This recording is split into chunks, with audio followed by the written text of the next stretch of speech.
بینەرانی عزیزی کورسا دەم کاتتان باش خۆشحاڵم لە بەرنامەیەکی نوێی وێنەگرافی دێنە و دیداری وێزیز و خۆشەویست کەسایەتی خۆشەویست و پزیشکی دیاری کوردستان دکتۆر نزار محەممەد محەممەدەمین ئەم هەفتەیە میوانی وێنەگرافیە. دکتۆر نزاری چێکە لەو پزیشکە دیارانی کوردستان کە نزیکەی 50 ساڵە سەرقاڵی خزمەتکردنە لە بواری پزیشکی. وەکو پزیشک توانیوەتی ساڵانێکی زۆرە خزمەتی گەورە بە خەڵکی کوردستان بکات. هاوکات وەکو مامۆستای زانکۆ چەندین ساڵ لە زانکۆکانی کوردستان وانی وتوتۆ و ساڵانێک یاریدەدەری سەرۆکی زانکۆی سلێمانی بووە. خاوەنی ئەرشیفێکی دەوڵەمەندی وێنەیە و یەکێکە لە ئەزمونە سەرکەوتوەکانی کوردستان. لەم هەفتەیە باز لە ئەزمموی دکتۆر نزارەکەین و چیرۆکی دەیان وێنەی نەجێدراو لە ژیان و لە ئەزمموی ئەو دەژێڕینەوە. دکتۆر جانم کاتت باش. زۆر سپاس بۆ جەنابەت چاومان ڕوون بوو. مەمنونم بەخێر بێ سەر سپاس دەکەم. پێم خۆشە بۆ دەست پێ بکەم بزانم ئێستا دیارە جەنابەت خانە نشین بووی بەڵام پێما بێ عیادەکەت هەرماوە جگە لەوە ڕۆژانە زیاتر بە چیەوە سەرقاڵی؟ باشە بەسەر چاوبا لە بیرم نەچێ زۆر سپاسی ئەم کادیرە بکەم کە لەگەڵ خۆتان نایناوتانە خەڵک نایان بینێ بەڵام زۆر ماندوون لەگەڵمانە دەستیان خۆش من لە عیادەی خۆم هەری ئیشەکەم هەموو ڕۆژێ و هەفتەی ڕۆژێک یا دوو ڕۆژیش ئەچمەوە بۆ ئەو نەخۆشخانەیە کە جاران ئیشم تیا کرد دەرس بە یا سەرپەرشتی خوێنکارەکانی بۆردی نەخۆشیە دەرونیەکانە کە واتە خوێنکاری دکتۆرە لەبەرەوە مەشغوڵی ئەوم بەعزێ جارێکیش محازەرات و نەدووە و وەرکشۆ پشتیوا بێ ئامادە بمتیایە. سەرکەوتوو بیتەن دروستی چۆن ئێستا دکتۆر؟ لەخوا بە زیاد بێ الحەمدوللا طبعاً عمری 70 ساڵ فەرقی هەیە لەگەڵ گەنجێتیە بەس لەخوا بە زیاد تە بە درێژ بی و تەندروستی بار بێ هەمیشە. پێم خۆشە لە خانەوادەی ئێوە دەست پێ بکەم دیارە تۆ وەکو خانەوادەی باوکت دەربەن فەخرەین بەڵام لە خانەقین ژیاون و تۆ لە خانەقین لەدایک بوویت. لە ماڵی دایکیش تۆ ئێوە حاجی ڕەشی وەسمان پاشا با بڵێن وەسمان چاوەش لە سلێمانی بوون و تۆ زۆرینەی تەمەنت لە بەغا بەسەر کردووە یعنی تقریبان خانەقین سلێمانی بەغدا ساڵانێکیش لە دەرەوە لە لەندەن ژیاویت.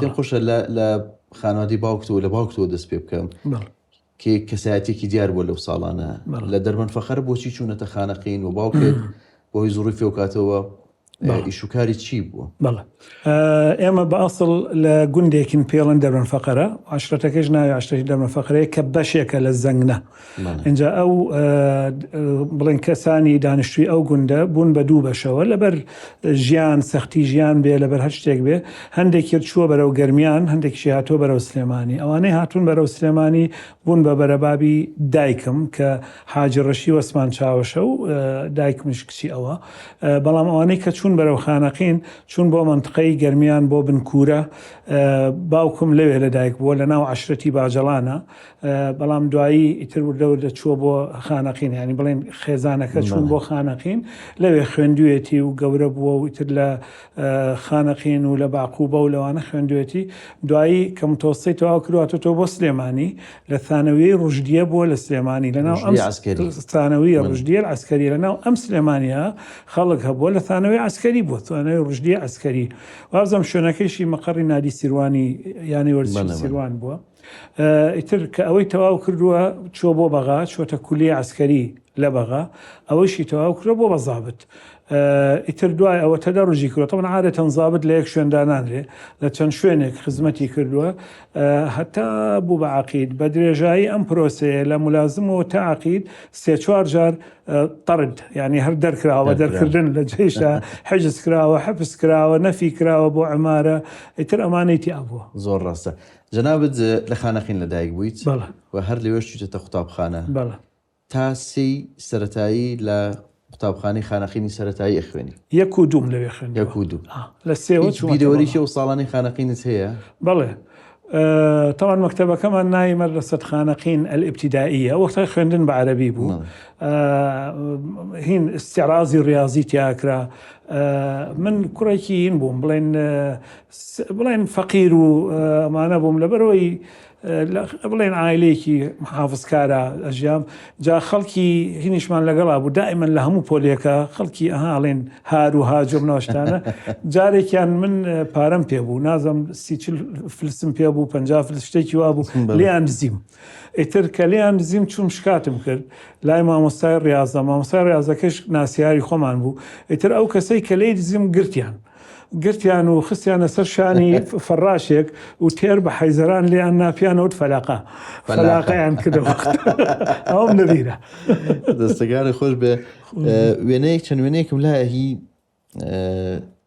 ئەو ساڵانەیە و هی باوکتە ئەم وێنەیە خێزانی ئێوەن دیارە باوکت و دایکت و ئێوە چەند خوشکورابوون دکتۆر ئێمە خوشکێکمان مردووە ئەوەڵجار نۆبەرەی دایکم ناوی ژیان بوو ئەمری خوای کردووە ئیتر لەگەڵ مردووی حازریا ئیتر ئەوانەی کەماینەوە حاجی نیازی برامە بەختیاری برامە و سۆلافی خوشکمە بەختیار و سۆلاف لە سوی دەژین حاجی نیازیش لە سلێمانیەژی ئەویش باوکم و دایکمە تەبانە بینی ئەو وەختە چەند قۆز بوون ینی لەو زەمانە ئەمە زۆر ڕاقی بڵێ ئەوە کوێ دکتۆر ئەمە ستۆدیۆیەکە وابزانم لە بەغا ڕسمەکە گیراوە بەڵام مناڵەکان ئەوە ئیتر ئەوە حاجی نیازی برامە ئەوە منم ئەسمەرەکە بڵێن تۆخەکە ئەویش سۆلافی خوشکمە خێزانی ئێوەن ئەمانە بەڵێ کەسی دەستەکانە خۆش بێ و ڕۆحیێوانی شاد ئەمە وێنەیەکی دایکتە دیارە لەو ساڵانە بەڵێ وێنەی دایکمە کە بڵێن ژنی ئەو وەختە شووی کردۆ بە باوکم ئەبینی وەکو ئەڵێم جلی ئەو وەختە چۆن بووە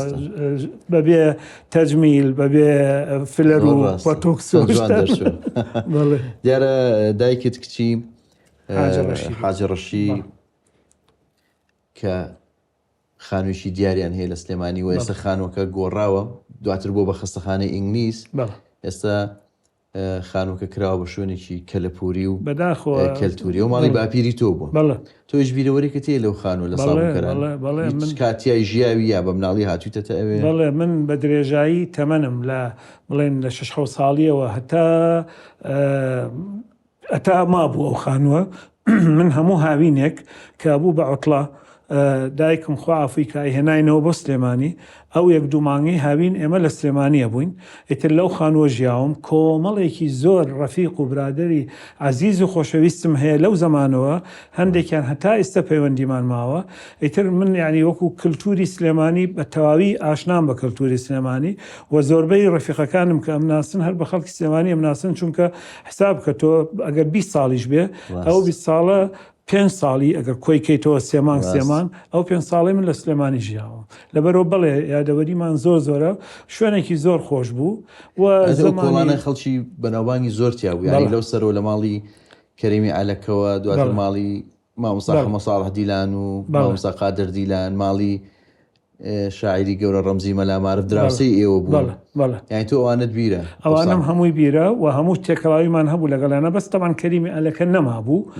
خانۆکە مابوو خەڵکی بڵێن کۆمەڵێک عائیلە چونکە گەورە بوو ماڵەکە کۆمەڵێک خانەوادە ئەژیان تایە بەڵام خوافوی کاکا حەمە ساڵح من لە بیرە کە ئێواران جوان خۆی قۆزە کرد و ئاهاتە دەرەوە چوو بۆ پیاسە بۆ جادەی مەولەوی و ئەم ناشتانە دکتۆر ئەم وێنەیە پێما بێ باپیرتە بەڵێ ئەمە حاجی ڕەشی وەسمان چاوەشە ئەوەش ئەکرەمی کوڕێتی و بڵێن کۆرپەکەش لە باوشی ئەکرم ئەوە شیرینە هی 59 وایە کە تازە هاتبووە لە بەریتانیا خوێندنی تەواو کردبوو هاتبووە ئەویش ماڵە کۆنەکەیانە کە ئێستا بەداخەوە کراوە بە گەورەیە کە ئێستا هەیە ساڵان هەر ئاوا گەورە بوو وەکو مەساح بەڵێ ساڵان تەمان ئەو وەختە ئەوە هەموو کەسێک ئەم شعورەی هەیە ئێمە مناڵ بووین خانۆکە زۆر گەورە بوو لە بەرچاو یعنی تەسەوەر کە ئەوەنە گەورە بوو چاکێتە بیرم ئاسکێکیان بۆ هێنابوون بە دیاری بۆ ئەو ماڵە ئەم ئاسکە تەراتێنیە کرد لەم بە دیوارەوە بۆ ئەو دیوار بەڕاکردن یعنی بزانە چەند گەورە بووە خانۆکە بڵێ طبعا ئەنواعی قسمی تیا بوو قسم بۆ میوانە ئەوانەی کە لە لادێەوە ئاهاتن ئەمانەوە تایە ئەوش دوونەوە بوو نوعی VIP هەبوو لەسەرەوە بوو بڵێن لادێ ئاغاکان دەوێ ئەمانەوە ئەوانەیشی کە لە لادێ هاتبوون بڵێن مسکێنەکان لە خوارەوە بڵێ حتا فترەیەک هینی تیا بووە تەویلەی بڵێن وڵاخەکانی حاجی ڕەشی تیا بوو دەستەکان خۆش بێ ئەمەش وێنەیەکی بەڵێ باپیرسە بەڵێ حاجی فەقی حەمەمینی دەربەن فەقرە ئەمە لە خانەقین بووە پیاوێکی تێکۆشەر بووە عین تەسەور بکە لە زمانی ئەم پیاوە بەعزە جارێک گیراوە لە ئەمنی خانەقین لەسەر کوردایەتی بزانێت چۆن بوون ئەمانە پیاوێکی خوێنەوار و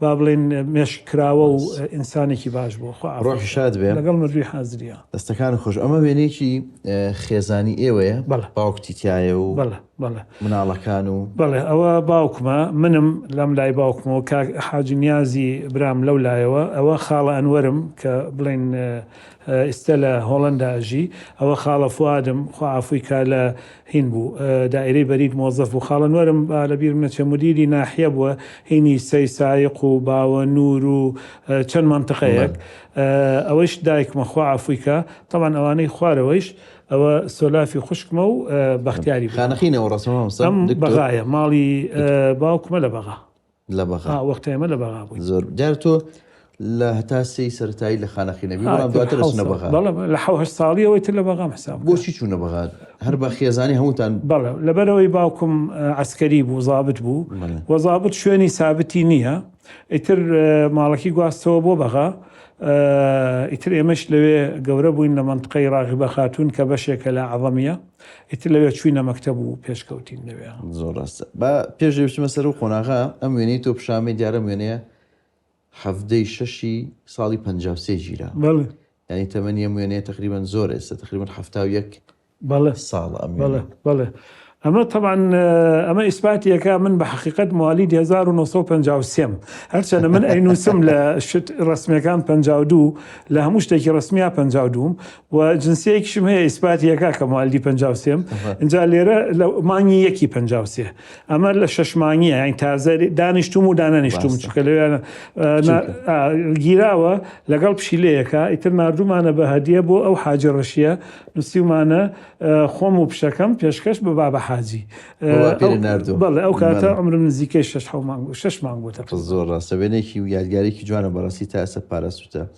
لە دوای کاچنە بەغدا دیارە تۆ لەوێ دەستەکەیتەوە بە خوێندن قۆناغی سەرەتایی و دواتریش ناوەندی و ئامادەی هەر لەوێ تاواکەی بەس ئەم وێنەیە وێنەیەکی سەردەمی مناڵیە با بڵێن 1962 دەمانچەیەکت پێ بەڵێ ئەو وەختە طبعاً ئێمە هەرزەکار بووین دڵمان بە خۆمان خۆش بوو ئیتر لە جێژنوشتا تەنها بە پاسە چوینە ناو بازار لە بەغا مسەوروشتی لێ بوو ئەمانەی پێ بوو ئەم کەرستانە فەنگێکی بڵێن هینی شەوە مناشتانە ئیتر ئەو کرد بە خۆ تاوڕستمە دەگرد و اینجا خۆشیەکەی لە ئەوتەوە شەفقەیەک شتە کرد دەسەر ئەو زەمانە وەختی فلیمی عەسابە بوو ئێستا پێڵێن فلیمی کاوبۆی ئەو وەختێمە پێوانەوت فلیمی عەسابە ئیتر ڕینگۆ و جۆن وین و کاری کوپەر و ئەم ناشتا گڵۆس نازام کێ ئیتر خۆشەکەی لەوایە دوایی هین پیا بوو وەرەقەیان هێنایان کرد ناو ئاوە ڕەنگی دروستە کرد بە ڕەنگ بە حساب ڕەنگم کردووە ڕەنگەکەی چۆتەوە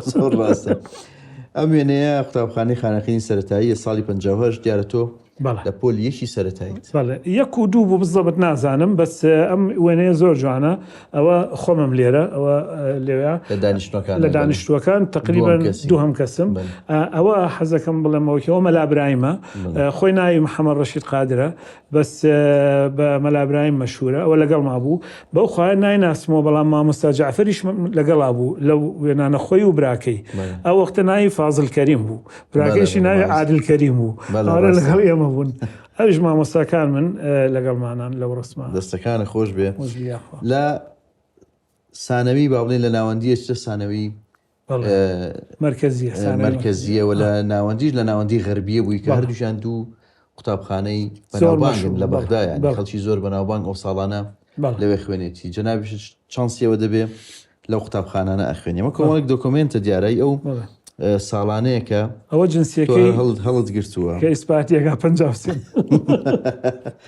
ئەمەیان چییە دوکتەر ئەمە دەفتەر نفوسە ئەمە جاران ئێمە لە سلێمانی پێڵەن تەسکەرە لە خانەکەم پێڵەن جنسیە لە بەغا پێڵەن دەفتەر نفوس اینجا کاچی بۆ مەکتەب ئەبوایە ئەمەت پێ بواە ئەمە هی ئیحسائی 57 لێرە من موالیدم 1/57 ئەمە تەمان ڕسمە گیراوە تەوانە ئەمەیان هەر دەفتەر نفوسە مسا 14 بالضبط ئەوە موالیدە حقیقەتەکەیە 1953 زۆر ڕاست دەستەکان خۆش بێ ئەمە وێنەی دوو خانە من بەجل و بەرژی کوردەواریەوە ئەوانە شێن دکتۆر؟ ئەمە بەدری خان و لوتفی خانە.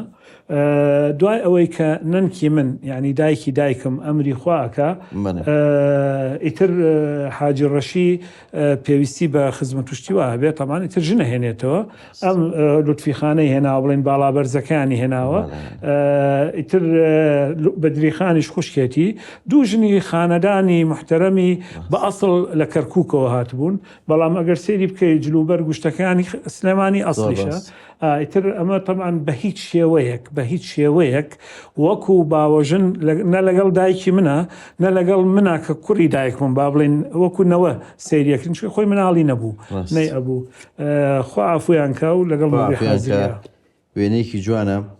سێری هەندێک وێنەی سەردەمی هەرزەکاری و تەمەنی لاوی تۆ بکەین. ئەم وێنەیەش ساڵی 1960 ئەوە شوێ ئەمە ماڵی حاجی فەقی حەمەمینە لە خانەقین لە سەربانەکەیانە تەمان هینیان هەبوو حیوانیان هەبوو بڵێن مەڕیان هەبوو دوسێ مەڕیان هەبوو ئیتر من لەگەڵ یەکێکیانە خۆشم ویست ڕسمم گرتووە و ئیتر جۆم ئایە و کام ئایە و ئەو شتانە ئەوە وەختە بوو کە لە سەربان خەڵک ئەنووست وەختی فێنکی ئەگەر ببینی قەریۆڵەی لێە خەڵک بە فێنکی تر هەوایەکی فێنک و ئاوی ئەڵوەن هەوایەکی زۆر فێنکی هەبوو ئاهات بوو ئەوێ زۆر خۆش بوو. ئەمە وێنەیەکی قۆناغی تەلەبایەتیە متەوەستەیە بەغدایە. بەڵێ ئەمە بەغایە ئەوە مرشدی مەکتەبەکەمانە هەم پێڵێن وەکو تیوتەر بە ئینگلیزی ڕێنوێنی کرد ڕێنمایکار چەند کەسێکن تایانە ئەوە کاک نزارە ئەو نزار عەبدولقادر فەتحوڵایە کە ئێستا زەرەنگەرە ڕێزم هەیە بۆی ئەویش خۆمم لە تەنیشتی ئەوانەی تر وێنەیەکی زۆر جوانە بەڕاستی کەشفە و ئەو ساڵانە لە بەغدا بوو. ئەمە وێنەیەکی دیارە ئەو سەردەمە لە ناوەندی غەربیە بوویت لە بەغدا وێنەیەکی جوانە. بەڵێ ئەمە پۆلی یەکی متەوەستەیە ئەوە منم لە پشتەوە لە هینەکەشمان عینەن مرشیدەکەمان ناوی عەبدولئەمیر الحەسەنیە ئەو هینمان بوو بڵێن لە پۆلی یەک لە متەوەستەی غەربی متەوەستەیەکی تابڵی بەناوبانگ و مەشهور بوو.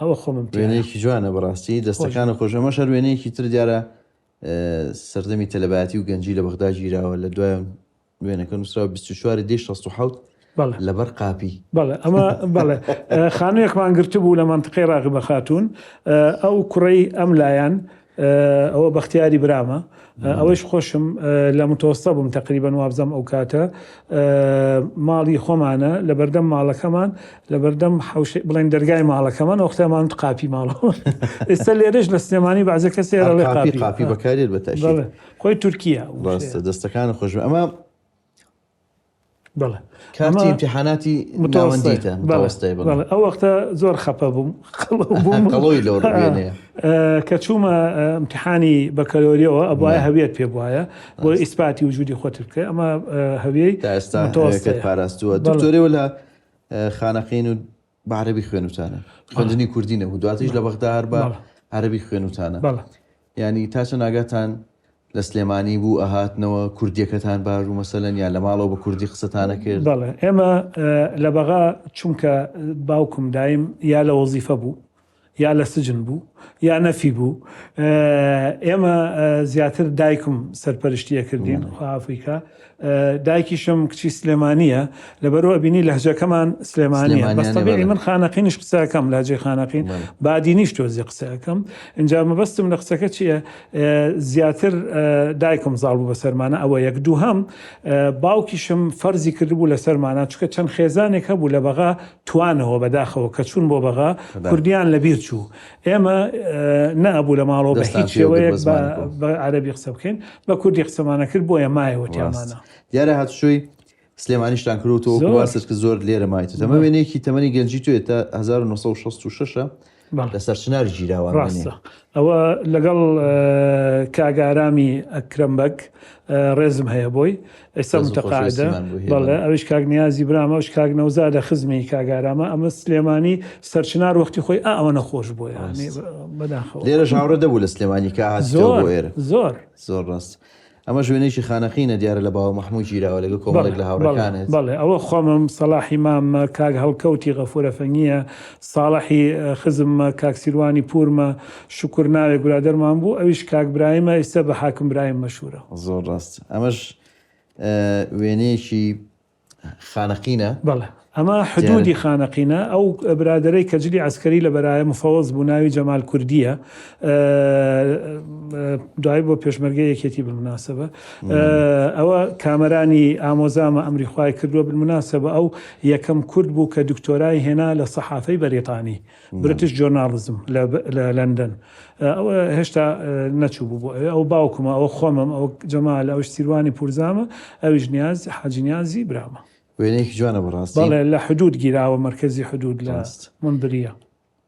ئەم وێنەیەش لە سلێمانی گیراوە لە 1970 حوت پێماوێ باخی گشتی ئەوە. بەڵێ ئەوە ئێمە بووبووین بە تەلەبە سەفی یەکی کولی تۆب ئەنجاوە نزاری سەیدە فەتاحە دکتۆر نزاری قورگولوت و گوێ یەکێکە لە دکتۆرە بەناوبانگەکانی سلێمانی ئەوەی تەنیشتی منم ئەوەی ئەو لای کاک حەمەڕەشیە کە مدیری دائیرەی تڕوقشتیوا بوو ئەویش دکتۆر شێرزادە هەموو هاتبووینەوە بۆ سلێمانی لە هاوینە یەکتریمانەدی ئەویش خزمی کاک شێرزادە ئەوی کوڕی تریان لە باخی گشتی گیراوە وەختە باخی گشتی شوێنی پیاسە و شتانە بوو. ئەمە شەر وێنێکی باخی گشتیە. ئەمەش هەر باخی گشتیە زۆر جوانە بەڕاستی ئەو ساڵانەیە. خەڵک هەبوو مسەور بوو لە باخی گشتی ڕسمی ئەگرت ئیتر ڕسمەکەی بۆ گرتین و دوای چەند ڕۆژێک وەستێکی ئاینێ چەند ڕۆژێکە چوین لە ستۆریەکە وەرمانەگرتەوە. دەستەکانە خۆش بێ. ئەمە وێنێکی سەرچنارە. ئەمە سەرچنارە ئەوە منم کاگ ئەمیری بەکری قەسابە ڕێزم هەیە بۆ ئێستا ماشەڵڵا زۆر قەڵەوە ئەوە نەریمانی ئامۆزامە ئەویش کاک سیروانە برادەری وێنەیەکی جوان. ئەم وێنێش کوڕانی شارن لە سەرچنار گرتوتانە لە سەرچنار. بەڵێ شوتیمان برد لە یەکێک لە چایخانەکانی گەزنەکە سەرچنار نەریمان من سیروان ماڵی حاجی سلۆ مەشهورە ئەو برادرە و لەگەڵ کاگ ئەمیری بەکری قەساب هەر لەو ساوە حەزی لە شوتی بووە وەکو ئێمە. وێنەیەکی گەنجی تۆیە دیارەمەش لە هەفتاویەکە بەجلی کوردیۆ لە تەوێڵە. بەڵێ دیسانەوە سەفی یەکی کولیە بووم چوین بۆ تەوێڵە و ئاوێ سەر و ئەحما شتانە ئیتر لەوێگرتم تەوان نازامی سە تەوێڵە چی لێ هاتو چکە لەو کاتۆ نەمدیوە بەسەوە هەفتاکانە نەچی بۆ دکتۆر نەخێت زۆر نزیکە بەخوایتم نەچوو. دەستەکانی خۆش بێ. دیارە تۆ کە ئامادەی تەواوەکەی بەڵێ لە کۆلێژی پزیشکی لە زانکۆی بەغدا وەرەگیرەی خۆت ئارزوی ئەوت هەبوو لە کۆلێژی پزیشکی وەربگیرەی دکتۆریان بە حکمی دەرەجەکە چویتە ئەوێ؟ وەڵی تا سەفی سێ متەوەستەیش ئەمۆ دەچمە کولێ شەریعە لە دوای سێ متەوەستە زۆر متەدەین و بەڵێ منطقەی عەوەمیە ژیان لەژێر تەسیری تەیاری با بڵێن قەومی و تەدەیون و ئەم ناوەشتانە بوو. ئیتر دوایی وردە بڵێن مشکل ئەکرێتەوە کە سوکارم زۆریان پێ ناخۆش بکەوامەوت بەس هیچیان نەوت هەتا ئیتر چوومە 4 و 5 و 6 تەبان ئێمە یەکەم وەجبە بووین لە عێراقا چوینە 6 پێش ئێمە 5 ناڵێم مێشکم کرایە و زەمیرم این بوو نا بەسی تر بۆ چوونەکەم گۆڕی و حەزم لە توپ بوو چوومە کولێ توپ. چەند دێنا لە پۆلی 573 کەکانەوە 5 و شەشەمی عێراق بوو. پێنجونی بۆ ئەو کاتە زۆر بوو. طبعا بالمناسبە من بەعسەیشم بۆ دەرچوو بۆ بەریتانیا ئەو کاتە پیانەوت بەعسەی گۆڵبنکیان بەس نەچووم چونکە توپ نەبوو لەبەرەوەی من حەزم لە توپ بوو مامەوە چوومە کولێ توپ لێرە 6 ساڵ لە کۆلێژی پزیشکی خوێنت لە کۆمەڵێک وێنەی ئەو ساڵانەیە کە لە کۆلێژی پزیشکی بووی لە زانکۆی بەغدا. ئەمە قۆناغی سێیە لەگەڵ تەلەبەکانە گرتومانە ئەوە مەسەن کێ کوشتیوامانە هێنا تر لە یەکێک لە ژوورەکانی مەدینە طب لە کاتی ئیسراحەتە کە دوای ئەوەی گەڕان بەسەرما دکتۆرشتەکان ئەمە ئەوانن ئیتر قسمێکیان لە دوهۆکن قسمێکیان یەکیان ئەمری خوای کردووە دکتۆرە هوماخوا ئافریکا هوما ئەمە وێنەیەکی کاتی تەلەبایەتی لەگەڵ کۆمەڵی لە پزیشکە بەناوبانگەکانی عێراقی ئەو کاتە. بەڵێ ئەمەش هەر طبعاً هەمان کاتە ئەوە مامۆستاکانمانن ئەوە دکتۆر غالب عەرەجیە دکتۆر هاشم مەکیل هاشمی دکتۆر خالد ناجیە مەشهورە بە شێخ جەڕاحین ئیتر ئەوانن وش تەلەبەکانن. دیارە عێراق زۆر بەناوبانگ بوو لە بواری پزیشکی دکتۆر. بەڵێ کۆلێژی پزیشکی لە زانکۆی بەغدایانی خەڵکانێکی زۆر لە دەرەوە هاتوون لەوێ. ئەوانە ئوردونی تایە فەڵەستینی تایە یەمەنی تایە لەناو ئەو ڕسمانە. ئەمە شەروێنێکی ئەمە سەفی یەکی کولێ طوبە ئەمانە بۆیە بە یەکۆڕستمان گرتووە چکە زۆر بەمان لە عدادەی مرکزیە تەخەڕوجمان کرد کە چوینە سەفی یەکی کولیە زۆر ڕەفیقی یەکتری بووین لە بەردەم قاعی محازەرە ڕسمەمان گرت. ئەمە ژوێنی دارە چالاکیەکە ئەو کاتێکە لە کۆلێژ بەڵێ حەفلەیەکە لە حەفلەکانە ئەوە خۆمم ترەوە دیارە شتمانی خوێنمەوە لە یەکێک لە حەفلەکان چ مۆسیقی حەفلە و شتەکەوتنی وەکو کۆلێژی پزیشکی بەڵێ ناو بەناو خۆی زۆر قورسە و قورسە و زۆر ئەوەی مەجاڵیشتانەتان نیە بەس بەشی ئەوەشی هەرتیابێ زۆر ڕاست. ئێستا بۆ نمونەمە وێنەی ئێوەی لەسەر یەختێک لە دیجلە هەڵەپەڕن بێتەوە مەجال ئەمانشتان هەبوو.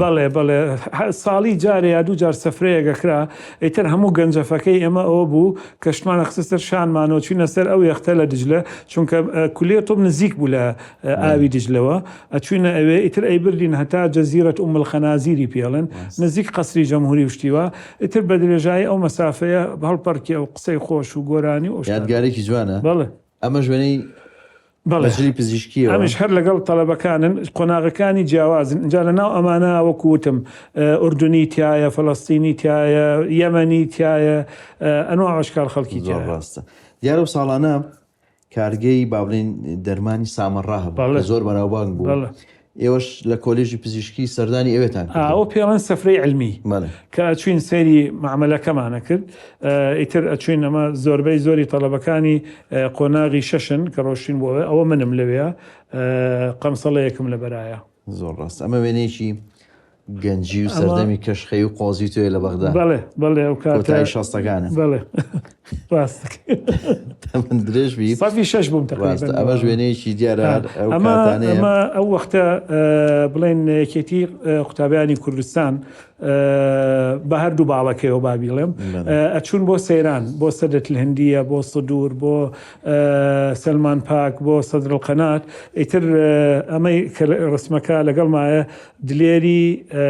دلێر مستەفایە برازایی کاک عومەر دەبابەیە ئەویش منم بەجلی کوردیەوە چین هەڵپەرکی شتیوامان دەستەکانە خۆش بێ. ئەمە ژوێنێک توێ لە سامەڕا پێما بێ هەر لەگەڵ زانکۆ ڕۆشتی بۆ ئەوەش هەر قەمسەڵەکەمەکە لە بەرمایە دەستم خستۆ لەسەر مەلوویەکە لە مەلوویەکە بەرزتر زۆر ڕاستە 75 شتێکی وا دەستەکانە خۆش بێ. ئەمە وێنەیەکی توێ لە مەدینە طوبی بەغدا بەڵێ هەر ئەو فترەیە بوو کۆلێژی پزیشکی کۆناغی سێ بووین ئەمە ژووری ئیسراحەتەکەیە کە لە تەدریب و شت ئەبووینەوە هاتین لەوێ یا سەعیمانە کرد یا کێ کوشتی هەمان نەخوارد. زۆر ڕاست. دەستەکان خۆش بە دیارە وێنەکان زۆرن لە زانکۆی وێنەی زۆرت هەیە. دوایین وێنەی زانکۆ کە ئەمێ پیشانی بەم ئەم وێنەیە هی تەخەڕوج جارامە کاتی تەخەڕوجی تۆیە ساڵی چەند تەخەڕوج کرد؟ 76 کۆلێژی پزیشکی ئەمە چوون بۆ ستۆدیۆیەک لە منسوور لە بەغا ئیتر هەر کەسێک تەخەڕوجی کرد لە جامعە بێ ئەم ڕسمەی هەبێ ئەو ڕسمەمان کرد و هی تەخەڕوجەکە بوو 76 بوو. بەڵێ زۆر ڕاست. لە دوای ئەوەی کە تەخەڕوجەکەی هەر لە بەغدا دامەزرای بەڵێ لە مەدینە طوبی بەغا ساڵێک لێ بووم. بەڵێ وەکو مقیم پێڵێن ئیستەنیشتەجێی خولاو ئەو وەختەی ئەمە پێوانەوە مقیم دەوری اینجا 24 ساعت من ئەمامەوە زۆر جددی بووم یعنی لە هەفتەکە هەمووی 12 ساعتیە چوومەوە باوکم خوافیکات بە دوامە بە سارەکەی خۆی ئەیبرم بۆ ماڵەوە کە چوون بە ماڵەوە جاتیەوەی بچمە دەرەوە بگەڕێم خەوم لێکەوت تا بەیانی چکە هیلاک بووین بۆ بەیانی هێنامەوە بۆ خستەکان.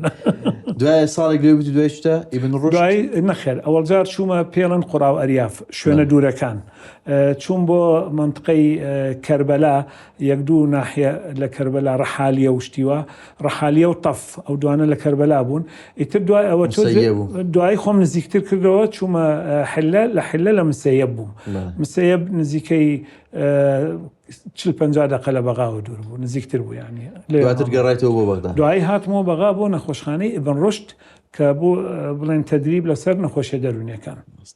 ئەمە وێنێکی توێ لە بەردەم نەخۆشخانەی بەڵێ تا لە 78ەوە تا 80 من لە ئەبن ڕشت بوو لە بن ڕشت 78 بڵێن نزیکەی کۆتایی 79 هەمووی لەوێ بووم یەکەم سێمانی هەشتا لە ئەبن ڕشت بووم ئیتر دوایەوە چوون بۆ بەریتانیا.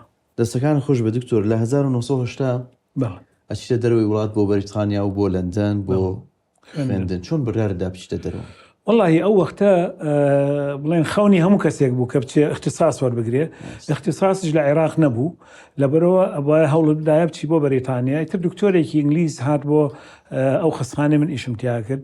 من زۆر ئیشمە کرد، ئیشکەر بووم، منی بەدڵ بوو، کردوتی من یارمەتی دەم.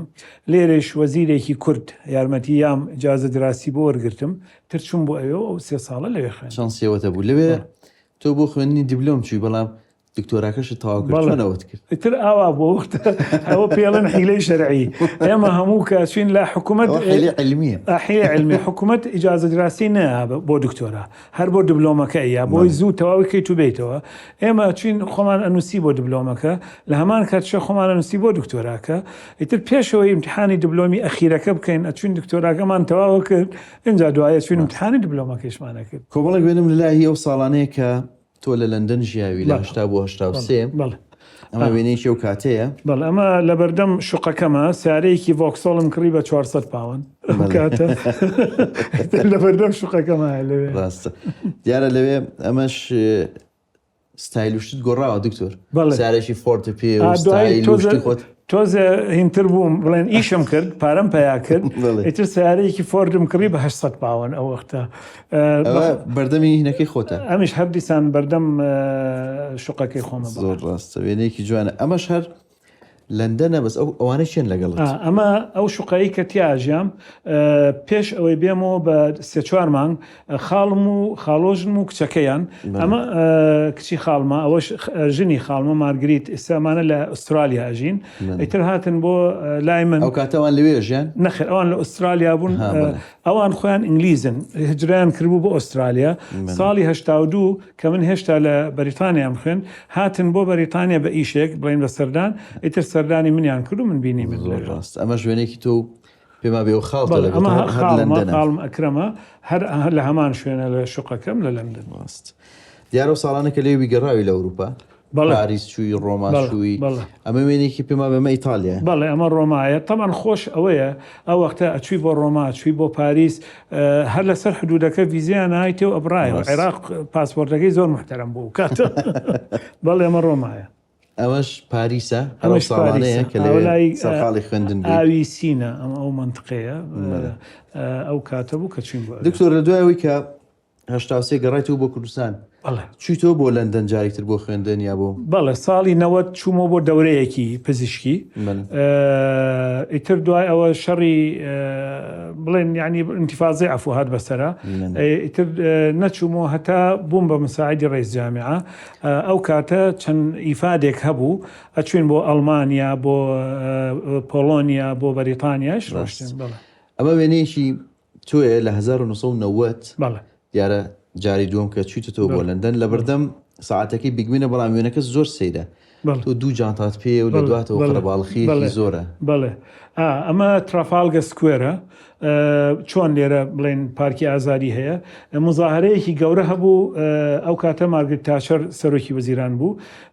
حزبی عومال مزاهرەی دژی ئەوە کرد.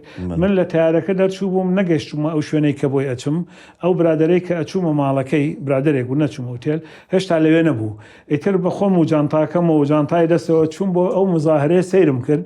تر پۆلیسەکان هاتن وتیان کاکە تۆ خەڵگوازانێت تەقینەوە شتت پێ دەریان کردم. اینجا ئەو ساعتێکی جوانە بەڕاستی یادگاریکە و کاتێ دەستەکانە خۆش بێوێنەکان زۆرن بەڕاستی فرێ هەمویان ناکەوین. لە بەشێکی ترەچین باسی گەڕانەوەت بۆ بەغدا و دواتر بۆ هەولێر و زانکۆی سەلاحەدین و زانکۆی سلێمانی و هەموو خزمەتانەی تر کە کردوتە، بەڵام وچانێکی کورد وەرەگرین. خۆشەویستان، لە دوای وچانێکی کورد لەگەڵ دکتۆر نزار بەردەوامە بین. چاوەڕێمان بن.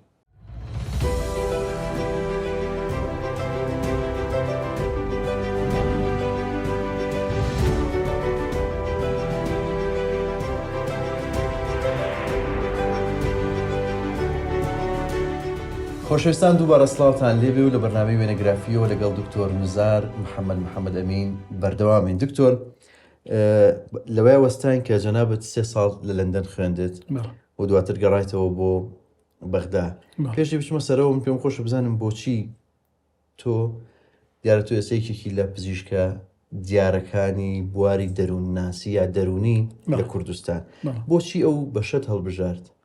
وەڵای ئەو بەشە زۆر باڵێن خەڵک زۆر یا تەلەبە زۆر بۆی ناچێت. بەڵێ من ئەو بەشەم هەڵ نەبژارد بەڕاستی من حەزمە کرد اختصاصی یا باتنی یا جملەی عەسەبی بکەم، بەڵام کە وەزارەتی سەحا منیان نارد بۆ ئەم بەشە ئیتر کۆڵی تێکەوتم، بەس 2 هەفتە دەوام تیا کردوتم ئەمە شوێنی منە، ئیتر وەکو شتێک عاشقی بووم و بەردەوام بووم لەسەری ئەمتوانی بیگۆڕم لەخوا بەزیاد بێ ئەوە خەڵک بڕیارەدا خۆم زۆر ڕاستە. دکتۆر لە دوایەوە کە لە لەندەن گەڕێتەوە بۆ بەغدا زۆر لە بەغدا نامێنیتەوە، تۆ هەرچەنە حەزت لێ بچیتە زانکۆی بەغدا لە خوێندنی باڵا ئەوانە، بەڵام دی بۆ هەولێر. بۆچی هایسە هەولێر؟ لەبەرەوەی من حەزمەکرد نزیک بووم لە زانکۆ لە بواری ئەکادیمی و زانکۆ لە سلێمانی هەبوو، عەفو لە هەولێر هەبوو، زانکۆی سلێمانی گوازرابەوە بۆ هەولێر ئەو کاتە. ئیتر وەزیری سەحا کە مخابەلەم کردوتی کاکە نێرم بۆ هەولێر زانکۆشی لێیە دەرس بڵێ لەوەدە نەیوت نەقڵ دەکەم بۆ سەر ملاکی وەزارەتی خوێندنی باڵا. ئیتر منیش بۆیە چوون بۆ هەولێر و دەستم کرد بە دەرسوتنەوە لەسەر ملاکی وەزارەتی سەحا بوو، بەڵام دەرسیشمەوتەوە. هێشتا هاوسەر ژانی هاوسەری پێک نێنە بۆ کار؟ نەخێر ئەوەی نەمابوو. دیارە تۆ لە ساڵانێکی زۆر لە هەولێر ژیاوی 1983 تا 1998 ینی بە درێژای ئەو ساڵانە لە هەولێر ژیاوی لە زانکۆی سەلاحەدین وانە دوو تۆ وەکو مامۆستا لە کۆلێژی پزیشکی و هاوکات عیادەی خۆشت دانا، ینی تۆ هەرکە لە زانکۆ لە بەغدا دەرچی یەکسە عیادەت دانایان؟ نەنا کە گەڕامەوە لە بەریتانیا و لە بەغا 2-3 مانگ مامەوە عیادەم نەبوو، کە چوون بۆ هەولێر 1983 لە یەکەم ڕۆژەوە کە چوون بۆ هەولێر عیادەم کردەوە. زۆر ڕاستە. ئەمە وێنێکی و ساڵانی کە لە هەولێری پێما بێمە عیادەکەتە لە هەولێر؟ بەڵێ ئەمە عیادەکەم ئەمە لەگەڵ حاجی موفەقە کاریە کرد لەگەڵمان ڕێزم هەیە بۆی برین پێچ بوو ئەو کاتە. وەکو پزیشکی دەرونی لەوێ عیادەت دانا؟ بەڵێ ئەمانە ژوێنێکی هەولێرە، کۆمەڵێک پزیشکانی هەولێری ئەو کاتە عەرەبی تایە کوردی تایەوە، دکتۆر فەرهاد حەوێزە، دکتۆر کامران دەباغەوە خۆمم، ئەویش برای خۆشەویستم دکتۆر مەریوانە ئێستا لە بەریتانیایە. جگە لە عیادە لە چ نەخۆشخانەیەک کارتەکرد؟ لە خۆشخانەی هەولێری گشتی ئەو کاتە بەشی دەرونیمان تێکردەوە. ئەمەش کۆمەڵێک کەساییترن هەر لە هەولێر؟ ئەوە دکتۆر سەربەست نامی حەوێزی، ئەوش دکتۆر سەباح جمهورە، ئەوش دکتۆر نەژاد سەباح لە بەریتانیا، سەربەست لە هەولێرە، نەژاد لە سویسرایە، ئەوش ئەندەم. دەستەکان خۆش بێ. ئەمەش کۆمەڵێک کەسایەتیترن پێما بێ. ئەم وێنێشەر هەولێرە؟ ئەمیش هەولێرە، ئەوە شەهید محەممەد باجەڵانە، ئەوە منم، ئەویش دکتۆر شیروان عەبدوڵایە، هەر لە ماڵی خۆمانە لە هەولێر. زۆر ڕاست. ئەمەش دیارە مؤتەمەرێکی پزیشکیە ساڵی 89 بەڵێ لە هەولێر. چێن لەگەڵتا؟ ئەوە دکتۆر ئەمیر دەباغە عەمیدی کولێ طب بوو، چوو بە خارج. ئەوە دکتۆر یاسینە هەر عەرەبە بڵێن لە هەولێر لەگەڵمان نابوو، ئەویش ئەوە بەندەیە. دیارە تۆ جەنابەت گەلێ وەکو کاری پزیشکی هەم لە عیادە و لە نەخۆشخانە لە زانکۆ، بەڵام کار و چالاکی تریشت هەبوو. ئەمە وێنێ کۆڕێکی توێ لە هەولێر ساڵی 87 لە هەولێر؟ بەڵێ 2-3 کۆڕم کرد ئەوی ڕاستی بێ بۆ بڵێن وشیارکردنەوەی خەڵک لە بوارەی نەخۆشە دەرونیەکان. جا ئەوش کە دکتۆر جەلال سەدیق ساڵح لەگەڵما بوو، ئەو ئەیبرد بەڕێوە یەکێک لە کۆڕەکان، کۆڕێکی تر مەحموود زامدار بردی بەڕێوە. سەبارەت بە چی بوون زیاتر قسەکان؟ ئەمەیان زیاتر سەبارەت بە دزیکردن لەلایەن نەوڕەسیدەکان، یعنی با بڵێن ئەوانەی کە تازە پێگەن ئەمریان 4-5 ساڵە جاواکردن بە بەحسێکی علمی و لە مەجەلەیەکی علمیش هۆشیاری گشتی. زۆر ڕاستە. ئەمە وێنەی نەخۆشخانەی دەرونی هەولێرە ساڵی 86. بەڵێ ئەوە کۆلێجی پزیشکی و بەشی دەرونی. جامە تەڵەبەکانی ئەو کاتەن ئێستا هەموو گەورەن، ئەوانە تەمەنیان هەیە، قسمێکیان لە بەڵێ قسمێکیان لە سلێمانین و قسمێکیان لە هەولێرن و زۆریشان لە خارجن. ڕاستە دەستەکان خۆش. ئەمە شوێنێکی توێ لە هەولێر لەبەردەم هێڵی ئاسمانی عێراق؟ بەڵێ ئەو کاتە فەرعێک هەبووینی هێڵی ئاسمانی عێراق، خاڵم وەکیل بوو، ئەویش خوا عەفوی کاک محمود زەییە لەگەڵ خاڵما، خۆشم لەگەڵ یانام، ئیتر بتاقە بڕین مشتیوام و ئایدیاوان بوو. ڕاستە دەستەکان. جا ئەو ساڵانی کە لە هەولێر بووی ئەچیتەوە بۆ بەغدا و ئاچیتە سلێمانی و خۆت لە هەولێر نیشتەجێ بوویدی؟ لەبەرەوەی بە تەنیاشی لە هەولێر ینی زۆر نابە ژیانی هاوسەری پێکێنی دەبێت بەڵێ لەگەر چێ ژیانی هاوسەری پێگەیناوە دکتۆر؟ ئاوازی حسێنی حاجی مەحمووی دارتاش یەکێکە کە بەناوبانگەکانی شاری سلێمانی ئایلەیەکی ناسراو کچی پوریشمە کچی پوری خۆتە لە دایکەوە بەڵێ ڕێز و خۆشویستیمان هەیە بۆیان خێزانێکی بەختەوەر ئەمە وێنەیەکی تۆ ئاوازخانە پێمان بێ بە ئەو ڕۆژێکە ڕۆژی مارە بڕینەکە ئەمە ماڵی خۆیانە بەڵێ هەر تەنیش خۆمانە لە سەر شەقامی توی مەلیک بەڵێ پێم خۆشە وێنێکی ماڵی نازم بڵێم پورت یا ماڵی خەزورت فەرقی نییە ماڵی پورم پێشە بێ بە خەزور ماڵی وێنێکی ئەوانە دیارە ئەوانە ئەوەتر ئەوە خوشکی خێزانەکەمەوە خێزانەکەمەوە سۆلافی خوشکمە ئەوە شەمسەخانە خوا ئافریکاوە باوکمە خوا ئافریکاوە منم ئەوە شکریخانە خەسووم ئەوە خاڵە نوەرمە ئەوە کاگامانجی ژن برامە ئەوە دایکمە خوا ئافریکا ئەمیش ناجی لە هاوسەرگیتان کرد یا بۆ ئەوە هاتوین بۆ داوا دەستپاچکردن بەسەر لە ماڵیەوە دابێزی ئەوە شەروێنێکی هەمان ڕۆژە پێما بێ ماڵی ئاوازخانە ئەوە تریفەی کچی خاڵمە ئەوە منم ئەوە ئاوازی خێزانمە ئەویش سازانی کچی خاڵ ڕاستە دەستەکانی خۆش بەمەش ئەمە خەزورمە حسێن ئەویش خەسوونە شکری خان لە ماڵی خۆیان زۆر ڕاستە وێنەیەکی ساڵی هەشتا نووسیتە هەشتا هەولێر پشت سایتەرە ئەمە دیارە سەرەتای ژیانی هاوسەریتانە بەڵێ ئەوە هێشتا دەستگیران بوو نەمگوازەوە ئەو سیارە کۆرۆنەیەم هەبوو تر لەگەڵ دکتۆر ئەکرەم دکتۆرێکی عەرەبی مەسیحیە مەسیحی عەفو عەرەب نییە ئێستا لە ئوسترالیایە ئەوش ابتیسامی خێزانێتی مناڵێکیان هەبوو اینجا ئێمەش لەگەڵ ئەوانە ئەچین بۆ پیاسە سەردا بڵێن چوونە دەرەوەی خەڵک تەنها پشت سایتەرەی هەولێر بوو لەوە زیاتر نەبوو ئەوە سەرەتای هەشتاگار و کۆرۆنایشی ئەو ساڵانە کۆرۆنا باوی بوو بەڵێ تەمانی ئەو منطقەی سە هەمووی ستی و ئەو شتانە ئەمە وێنێکی دایکت و ئەمە دایکم و پورمە خەسوومە ئەمە لە مەسیف سەلاحەدین واتە پیرمام لە ماڵی بڵێن خانوویەکیان گرتبوو بە کرێ برادەرێکم چوینە ماڵیان ڕۆحیان شاد بێ ئەمە وێنێکی خێزانی ئێوەیە باوکت و ئاینت بەڵێ ئەمە بەغدایە وێنێ ئەمە بەغایە ئەمە منم ئەمە سۆلافی خوشکمەوە باوکمەوە دایکمەوە بەختیاری برامەوە ئەمیرەی براژنمە کە کچی مامیشمە ئەویش کانی یەکچەکەیەتی لە باوەشایەتی ماڵی باوکت هەر نهاتنەوە لە بەغدا کە تۆ چتە هەولێر و دوای یەتەوە سلێمانیەوان هەر لە بەغدامانەوە 2 ساڵ پێش وفاتی باوکم یعنی تقریبا 2001 و شتیوا بوو لە بەغا هاتنەوە بۆ سلێمانی لەبەر هۆکارێکی سیاسی مەجبور بوو بەغای بەجێهێشت هات بۆ سلێمانی ئیتر 2 ساڵ لێرە ژیا و ئەمریخای کردوایەوە ڕۆحی شاد بێ ئەمە ئێوە لەم هاوسەر گیریە لەگەڵ ئاوازخان چەند مناڵتان هەیە؟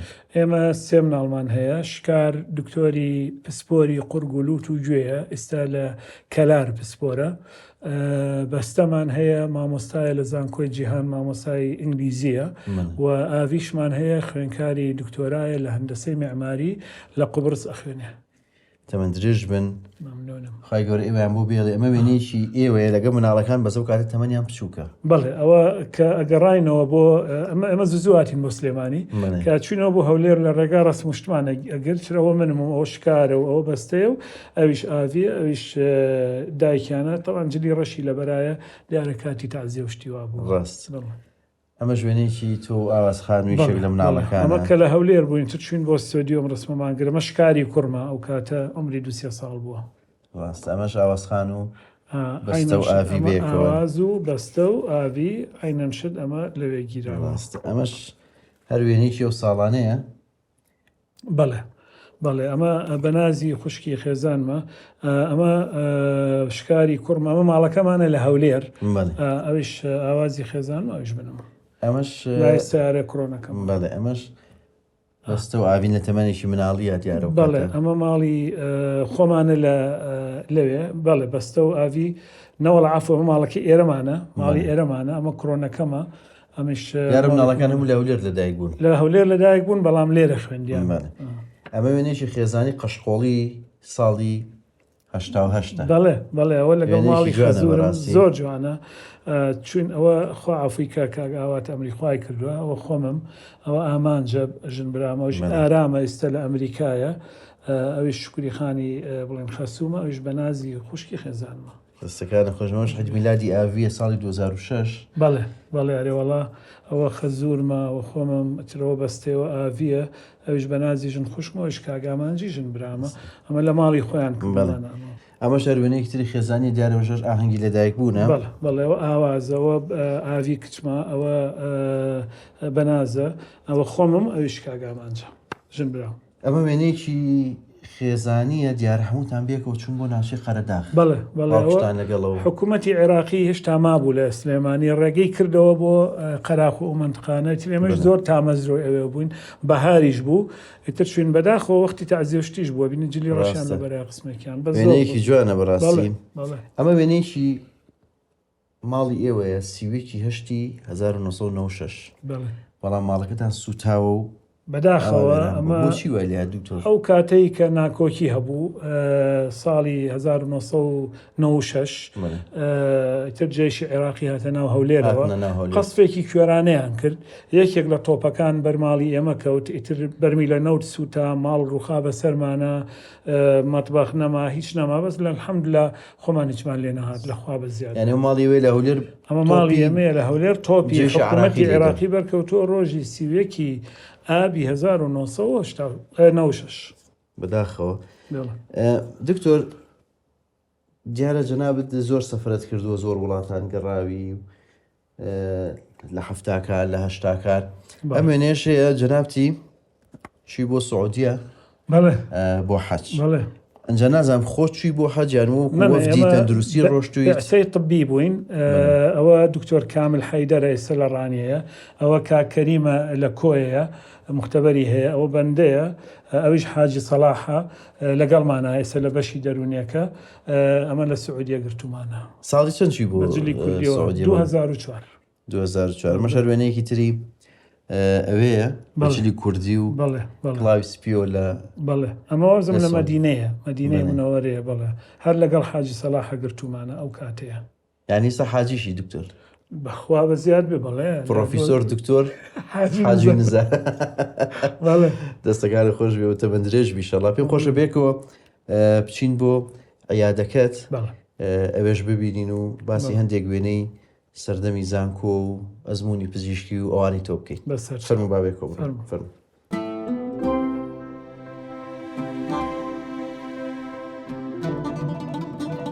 دکتۆر ئێستا لە نۆرینگە تایبەتەکەی جەنابتین دیارە تۆ ساڵانێکی زۆرە نۆرینگەت هەیە و بەردەوام ئێواران نەخۆش ئەبینی یەکەم جار کە نۆرینگەت دانا ساڵی 1983 لە هەولێر ئەو سەرەتایانی خۆت لەبیرەکەوی بە دکتۆر و لە سەرەتاوە نەخۆش دەبینی و بەڵێ کە بووم بە دکتۆر هێشتا نۆرینگەم نەکرد بۆ شکۆ کاتە مقیم بووم بەڵام کە بووم بە دکتۆری ئەخسایی کە هاتمەوە لە بەریتانیا یەکەم جار نۆرینگەم کردەوە لە هەولێر نەخۆش زۆر کەم بوو ئەو کاتە چونکە خەڵک پێی عیب بوو بچێ بۆ لای دکتۆری دەرونی ژمارەی نەخۆش کەم بوو بەڵامی تر وردە وردە بڵێن ناسرام لە ناو شارەکە و لە ناو وڵاتەکە خەڵگە هات بۆ لامووی تر زیایی کرد لە پێشە خەڵک تاریکە بوو اینجا هاتن بۆ نۆرینگەکە بۆی نیان ناسنەوە نیان بینن بەڵام دوایی تر وشیاری دروست بوو لە ناو خەڵکە و ئێستا چۆنە ئەو ئێستا باشە زۆر زۆر باشە چونکە من یەکێک لە ئیشەکانی کە فەخری پێوەکەم لە کورساتۆ دەستم پێکرد هەڵمەتێکم دەست پێکرد بۆ وشیارکردنەوەی خەڵک لە سەرەتای دروستبوونی کورساتەوە برادەرە کۆنەکانتان هەموو لەگەڵ ئیشم کردووە لەگەڵیانە هەڵمەتێکی وامان کردکەوە خەڵک وشیار بکەینەوە و ئاشنایان بکەین بە بواری نەخۆشی دەرونیەکان و پێیان عیب نەبێ بچن بۆ لای دکتۆری دەرونی زۆر ڕاستە دەستەکان نەخۆش بێ دیارە دکتۆرە دەرونیەکانیش لە کوردستان کەم بوون لە شتاکان و ئەوانە دکتۆر نەجاتە و دکتۆر زۆر بەناو ئافریقا ئاشناییتان هەبوو بێکەوە بەڵێ برادەر بووین من هەرچەند هاتمەوە بۆ سلێمانی بە سەردانی مەکردم بینی و ئیتر یەک دوو جاریش ئەو هات بۆ هەولێر لەوێش بینیم لە دوای کە دێتە سەر وەزارەتی خوێندنی واڵا لە زانکۆی سەلاحەدین ساڵانێکی زۆر دەرست و دواتریش لە 1998 بە یەکجاریەوە بۆ سلێمانی و لێرە لە کۆلێژی پزیشکی لە زانکۆی سلێمانی بەردەوام ئەبیت لەوانەوتنەوە دواتر ئەبی بە یاریدەدەری سەرۆکی زانکۆ چۆن ئەم پۆستە دووەرگرت لەلایەک نەخۆشخانە لەلایەک عیادە لەلایەک وانەوتنەوە ینی بەرپرسیارەتی یاریدەدەری سەرۆکی زانکۆ؟ من بەردەوام لە ژیانما حەزم لە ئیش کردووە، بەردەوام شانم خستۆتە بەر ئەرک و کار و ئەو شتانە لەبەرەوەی کە با بڵێن شادەیەکی بەریتانیمە بوو، هەروە لەبەرەوەی زمانی ئینگلیزیم زۆر باش بوو، بڵێن مستەوایەکی علمیم هەبوو، چونکە توێژینەوەی زانستی شتوام هەبوو. ئەو کاتە من پرۆفیسۆری یاردەدەر بووم، هێشتا نەبووم بە پرۆفیسۆر. ئیتر منیان هەڵبژار بڵێن زانکۆی سلێمانی، داوایان لێ کردم کەوا ببم بە یاریدەری سەرۆکی زانکۆ بۆ کاروباری زانست و خوێندنی باڵا بۆ بەرزکردنەوەی ئاستی زانکۆکە و ڕاگررتنی. کۆمەڵێک وێنم لەلایە هی ئەو ساڵانەیە کە تۆ لە زانکۆ بووی لەگەڵ خوێنکارەکانە لەگەڵ وەفدانێک هاتوون، کۆمەڵێک وێزگەی جیاواز وەزمونی جیاواز ئەمەیەکێک لە وێنەکانی ئەو ساڵانەیە لە کۆلێژی پزیشکی. بەڵێ ئەمانە ئێستا هەموو دکتۆری گەورن لە سلێمانی و ناویان هەیە. ئەمە ئەو کاتەیە هاتن بۆ ژوورەکەم لە خستەخانەی بڵێن بەشی دەرونی لەوێ وێنەمانە گرت پێکەوە. خۆشیان وێنەکانیان نەگرت بۆیانە ناردم بە دیاری. ئەمەژێکێکە لە وێنانە ساڵی 2002 گیراوە، دیارە 22 ساڵەوە پێش قۆناغی پێنجی کۆلێژی پزیشکی. بەڵێ عینەن شت ئەمان وێنەکانیان نەگرت بۆیان ناردمەوە. سە هەندێکیان ئەگەر بیبینن لە تەلەڤیزیۆن ڕەنگە خۆیان بناسنەوە. ئەمە وێنەیەکی توێ لە نووسنگەی خۆت وەکو یاریدەدەری سەرۆکی زانکۆ؟ ڕاستە. ئەمانە ئێستا هەندێکیان دکتۆرایان وەرگرتووە، دکتۆرای زمانی ئینگلیزیەوە شیلانخانە، دکتۆرای سیاسە و کاک دلاوەرە، ئەوش دکتۆر جەمیل جەلالە. ئەمە لە ئۆفیسەکەی خۆم لە ناو زانکۆی سلێمانی. باسی زمانی ئینگلیزی کە دکتۆر تۆ پێشەوەی پشتە بەریتانیا ئینگلیزی دەزانی؟ ئینگلیزی چاک مەزانی، چونکە متابعی ڕادیۆی BBC مە کرد لە 2 متەوەسەوە، هەرکە لە بەغا بوو. هەرکە لە بەغا بووم. ئیتر وردە پێشکەوتم تایە. ئیتر کە چوون بۆ بەریتانیا من لە ئیمتیحانی زمان عەفو کرام، پێویستی نەکرد ئیمتیحان بکەم کە وەرگیرام لە خوێندنی باڵا. دەستەکانە خۆشەمەش کۆمەڵێک پزیشکی خۆشەویستن هەر لە ئەوە کاکتۆر محەممەد خۆشنا و کاتە بوو بە وەزیری تەندروستی، هەندێک دکتۆری ئەرکووکی تایە، کاکتۆر ئاریسامی، دکتۆر هیوا عومەرە، ئەوش بەندەم وش دکتۆر ئاکۆیە. دەستەکانە خۆش بە ڕێز و خۆشویستیمان بۆیان هەیە. ئەمەش وێنەیەکی نەخۆشخانەی کۆماری یان خەستەخانەی جمهوری لە سلێمانی ڕاستە دیارە ساڵی 90ەکانەوە. بەڵێ ئەوە تازە هاتوومەوە بۆ سلێمانی لە دوای 98 بزەبت نازانم. جاوانە وەکوتم ئێستا زۆربەی زۆریان دکتۆری زۆر گەورە و بەناوبانگن، قسمێکیان لە ئەڵمانیان لە بەریتانیان، قسمێکیشان لە سلێمانی. ئەمە وێنەی کۆمەڵێک میوانن کە هاتون بۆ زانکۆی سلێمانی لەگەڵ جەنابێت. دوای 2003 ئیتر زانکۆی سلێمانی کرایەوە بەسەر عالەمە لە بەغاوە و لە شوێنانەوە و خەڵک هاتن بۆ زانکۆی سلێمانی.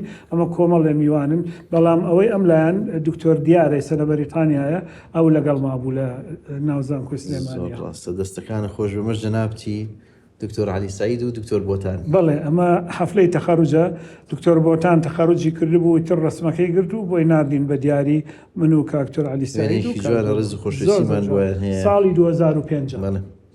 جەناب لە 2012 بەپێی ڕێنمایەکان لە وەکو یاریدەدەری سەرۆکی زانکۆ نامێنی، بەڵام هەر لە ناو زانکۆ لە کۆلێژی پزیشکی بەردەوامی لەوانەوتنەوە تا ساڵی 2022 خانەنشین کرام، بەڵام هەر بەردەوام ڕۆمەوە هەفتەی جارێک بە خۆبەخش سەرپەرشتی خوێندکارەکانی بۆردەکەم. ئەمە وێنەیە کە ژمارێکی زۆر لە پزیشکە خۆشەویستەکانی سلێمانی تایە و دکتۆر ئەنوەر شێخە لە پێشەوە. ئەو مناسبەت چییە؟ وەڵاهی دکتۆر ئەنوەر شێخە هاتبووە بۆ زانکۆی سلێمانی. ئەمە تەنیشت کۆلێجی پزیشکیە لە زانکۆی سلێمانی، کۆمەڵێک دکتۆری ناسراوی سلێمانی هەموو بەیەکەوە وەکو خۆشیەک دەبڕینێک لەگەڵ کاکتۆر ئەنوەر ئەو ڕسممانگرە و هات محازەرەی وتەوە. ئیتر ئەمە دکتۆر محەممەد شێخانیە، ئەوە دکتۆر تاها مەحویە، زۆرە، دکتۆر جەمال عومەرە، یعنی ژمارەیەکی زۆرمان بۆ هەموو پزیشکە خۆشەویستانە هەیە. ئێمە ئەمڕۆ زۆر مانومان کردی، زۆر هیلاکمان کردی، چاومان گەشت بوو ببینینێت، هیوادارم هەراوا سەرکەوتوبی هەراوا گەشت و جوان بی و بەردەوامی لە خزمەتەکانت. دەستان خۆش بێ. من زۆر سپاسی ئێوەکەم بەڕاستی ماندوون بەڕاستی لە سەرەتای شاوتم من بە ڕێزانەی کە کارەکەن کە خەڵک نایان بینێ بەڕاستی سەربازی نەناسراون تەوان بەڕێزیشت دەستت خۆش بێ. من زۆر سپاسانەکەم بەڕاستی ئەمە بەرنمەیەکی زۆر گرنگە وەسایقیە وەکو دۆکمنتاری وایە ڕەنگە کەم کەس قیمەتی بزانێ بەس ئێمەمانان کە تەمەنمان هەیە ئەزانین کە ئێمە خۆمان نامێنین بەڵام وەکو یادەوەریەک مێژووی ئەم شارەی تایە. زۆر سوپاسی وادارم توانیمەتمان خزمەتێکی بچووک بۆ هەموو ئەزمون و خزمەتە گەورەی ئێوە بکەین. دەستەکان خۆش بە دکتۆرجان. زۆر سوپاس جارێک. خۆشەویستان بەم شێوێ هاتینە کۆتاییەم بەرنامەی وێنەگرافی تا بەرنامەی داهاتوو کاتێکی ئارام بۆ هەموو لایەکتان.